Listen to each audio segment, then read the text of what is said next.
Hello and welcome to Kitchen Counter Crafts. If you like this video, would you please like, comment, share, and subscribe. Today I'm bringing to you a Ferris wheel press ink, and this one is Steeped Umber. And I'm excited about it because it's kind of like a tea color, and it's a part of a trio that I received for Christmas. So just stay tuned, I guess, for these whenever I get around to doing them. Ferris wheel press is Spruce County, I was going to say country, Spruce County Post, which is a lovely green, spruce green, and then Oyster Hour. And I'm actually going to compare Oyster Hour with the Steeped Umber because look at how similar they are, at least in the containers. So they both have kind of brownish hues.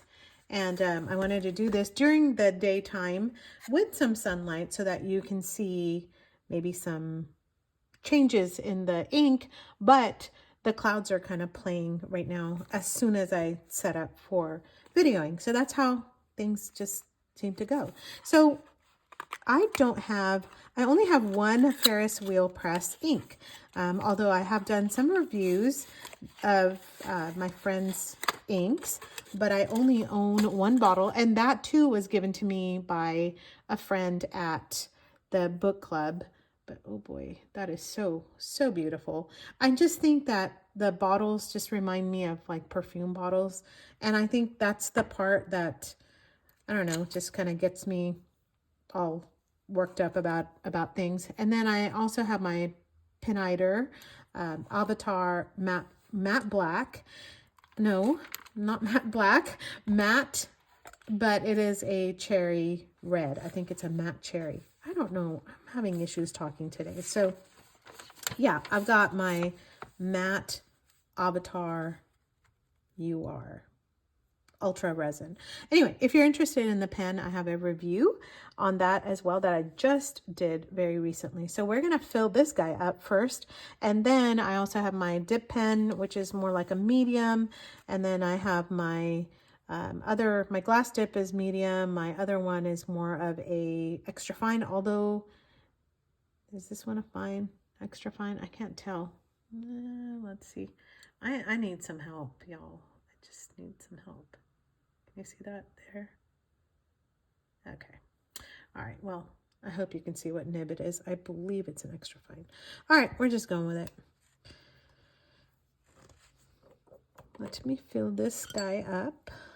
Okay. So there's a little stopper dealy, which is very nice. You go back. I probably shouldn't have it on a shaky paper towel. That's okay.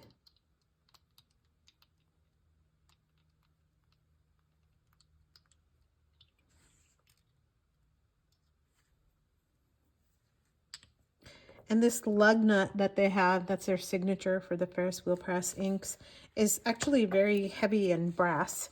So I think it's brass. I don't know, maybe it's fake brass, but it's actually fairly heavy. Ooh, that was a big old ink blob. Okay, seriously, I cannot tell what nib I ended up with. EF, yay, I can finally see. All right, extra fine. Gosh, that was making me insane. Okay, so let's get started on this ink. Okay, so today is January 6th, 2024. Hey, I got the year right. Don't you hate it when that happens? When you just keep writing the last years. And this is Ferris. And it was Steeped Umber.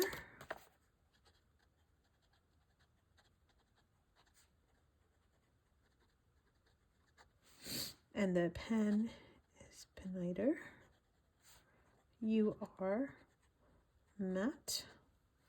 I'm going to put the cherry. And the nib, as I finally found out, is an EF. And the paper is Tomoya River. This is an endless recorder notebook. And the bleed is none because I can tell nothing happening back here. And then shading, we're going to use my metal dip pen to figure that one out. Dry time, 0, there's 5, there's 10, there's 5, 10. Okay, so actually fairly dry ink. I can just feel it's very dry. All right.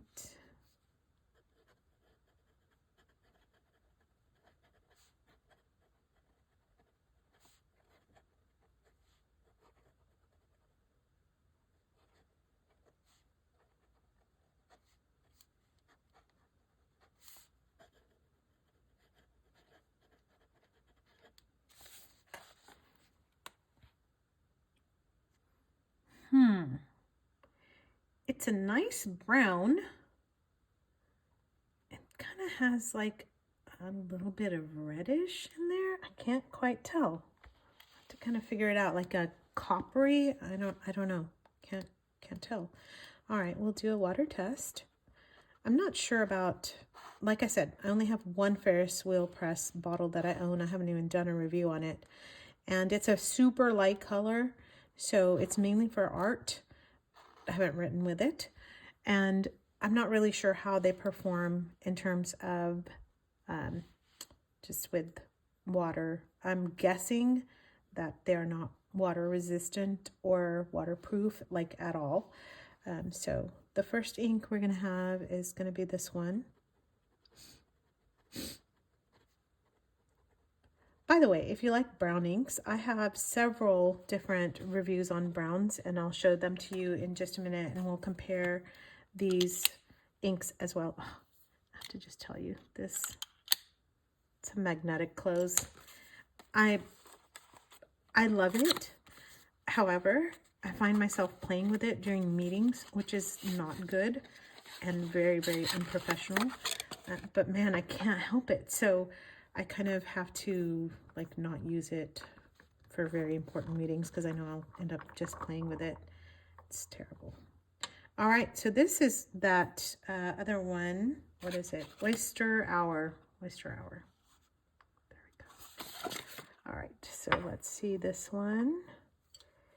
And I'm going to dip my pen. Is that how you spell oyster? No. O-Y-S. Oyster Hour.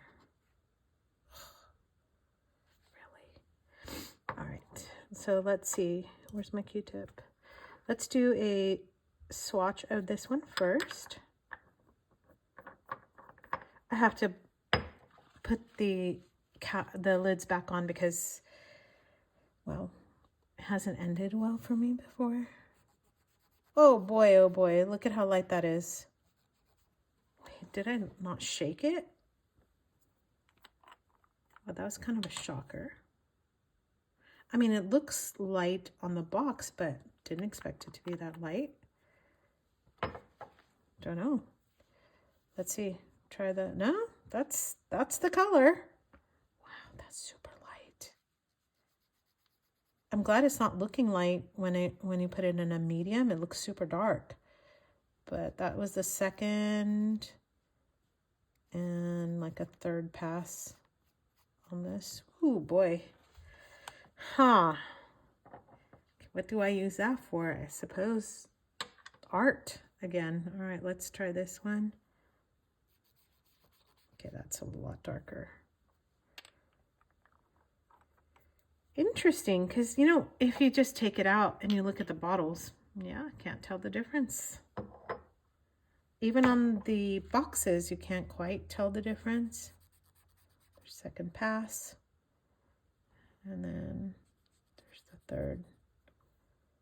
I'm going to just do another one once this is dried just to see. Okay, it just, I mean, it's a super duper light color. That is crazy.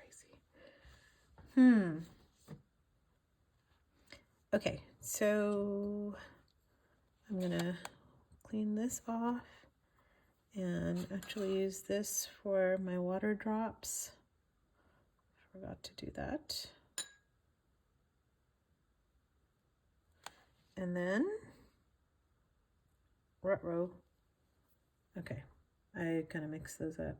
Steep umber, and you know, because on the front they look exactly the same. I forgot it's right there. Okay, let's go back to the steeped umber, but I'm going to, okay, you know what? It's so great to have a paper towel handy. So that is the Oyster Hour. And I don't know if you can tell with a little bit of the chromatography on here. It has some greens on there, where this one, not so much. It doesn't look like there's any kind of a difference at all. I'm going to add a little water to this and see what happens while I'm talking, if there's any kind of a change in this. All right. And while I do that, let me get a medium nib on here and show you this as well. Let's dab the water test. Why am I always out of sorts doing these things? I think I don't do them very often. All right, it's gone when the water goes on it. I kind of figured that, but I didn't know. This again is the steeped umber.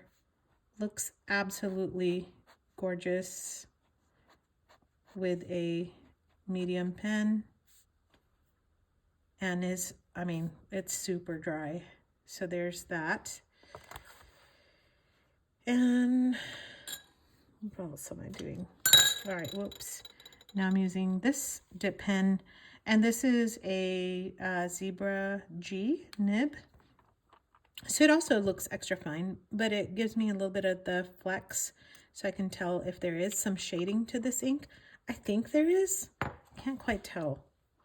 So let's get that out of the way before oh man, I'm gonna get my sweatshirt in there. It's okay.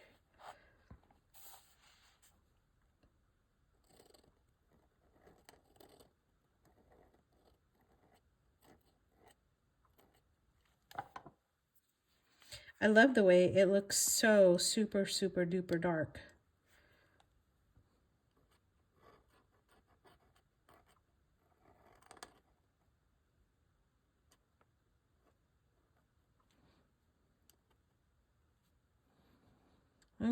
I mean it. Yeah, I can tell more here than I can there. So I would say yes, there is shading, but not based on my writing samples. Interesting. All right, well, there's these inks, and as I talk about this, I'm gonna also show you, I have this thing for sepia inks and a bunch of browns. So I know I have it somewhere in here. Where is it? Is it in the beginning? There it is. All right, so that was the Diamine Sepia. It's one of my favorite inks. And so I checked it out with a couple other sepias that I had. And I'm looking at this versus those, and there's quite a bit of difference. This color is just so rich compared to that. It looks super dull to me when you compare it with this Diamine Sepia. So that's just like my 2-bit look on that. But I'm going to go ahead and just draw a little bit, because I think that also helps me to just see what this ink looks like. So since this is steeped, we're going to use the idea of the teapot, I think. Plus I love tea, so you know, it's always about a teapot.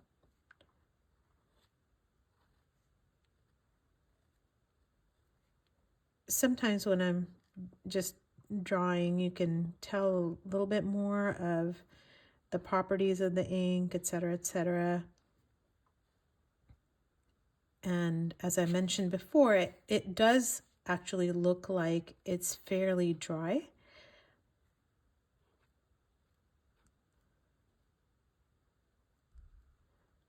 This is the steeping part. I'll just make a little tea bag.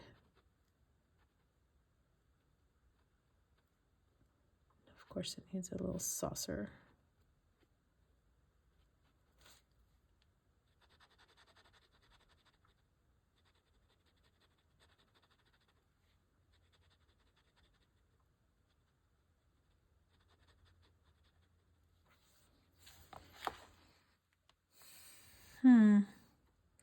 I mean, I like the ink. I just, again, this color looks super dull. I've been using the sepia quite a bit. And I also have this page with other browns. And so I think, I mean, it does look a little bit more coppery to me than an actual brown. Like this is a diamine deep dark brown, and it looks very deep dark brown. But to me, this looks more, I mean, it does look more of a sepia. I like that it has kind of a antique-ish look to it. And I'm going to use a little bit of water to just kind of make this go. But, you know, it has the antique look to it, which I like. But, again, at the same time, oh boy, that just took my art out. Oh well, that's okay. That's how it goes. Art is just, it's an exercise, right? It's just an adventure. But yeah, I will be using this. Of course, I put it in this pen. So I'm going to be writing with this quite a bit. I absolutely love the way it looks in a medium. I think it's showing up a lot more in a bigger nib, in a thicker nib. So extra fine probably was not the best decision to put it in. I would have thought it would have shown up more concentrated. And I, honest to goodness, have no idea what I think about the Oyster Hour. I think it's going to be great for art and for drawing and doing some of my ink paintings, so to speak. But okay, that's all I have. And actually, before I go, here's the chromatography a little bit on the steeped umber. You can, I don't know if you can tell, but I can tell here there's a little bit of green, and it definitely has an orangey, coppery look to it. So, interesting ink, I have to say. Not what I expected. I thought it's going to be a very rich brown, but I mean, I think it's fairly true to the color on the box. So that's kind of cool. And so is this. How about that? So I hope you liked this review. If you have other Ferris wheel press inks, would you just tell me how your experience has been? I mean, do they end up looking a lot lighter than what they are? Or are they darker? Or like what do you use it? How do you use them? How have they performed for you? If you could just help me out that way, I would love to know what you think. And until next time, bye.